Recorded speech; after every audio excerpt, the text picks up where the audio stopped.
রাব্বানা শুনো শুনো রে জিব্রাইল করি বর্ণনা মদিনাতে যাও রে তুমি জিব্রাইল তাড়াতাড়ি চলি আমার দুস্তের কাছে একটি কবর কয়ো যে ওগি ও যে আমার দুস্তের বিল্লাল ছিল করি বর্ণনা 40 বছরের আয়ু লইয়া আইলো দুনিয়া আইজরে তার আয়ুরে ভাই ফুরা হইয়া যায় সকল ফরজ বেল্লালে যে আদায় করলো কোনো ফরজ বাকি রাখলো না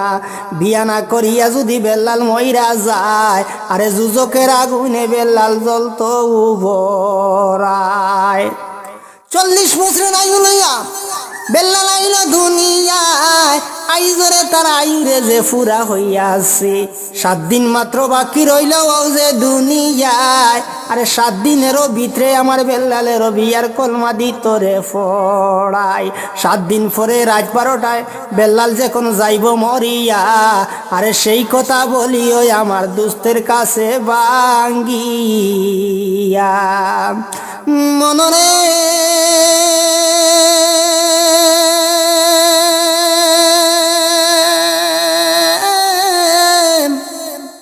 জিব্রাইল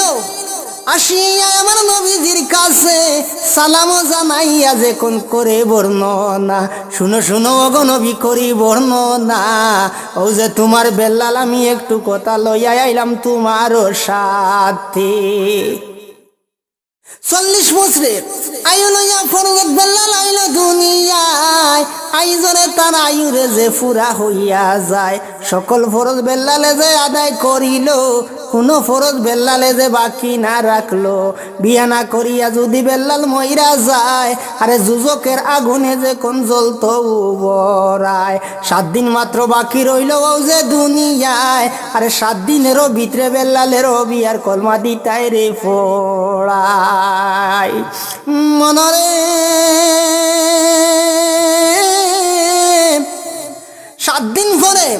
বেল্লাল যে কোন রাত 12টা যাব মরিয়া সেই কথা বলিলে যে কোন পাখের রাব্বানা সেই কথা শুনিয়া আমার নবী মোস্তফা বলে কি বললে রে জিব্রাইল কি বললে না আমায় সেই কথা শুনিয়া আমার নবী কান্দে হায় রে হায় আরে নবীজির চৌকের পানিয়ে যে কোন জুব্বা বুইরা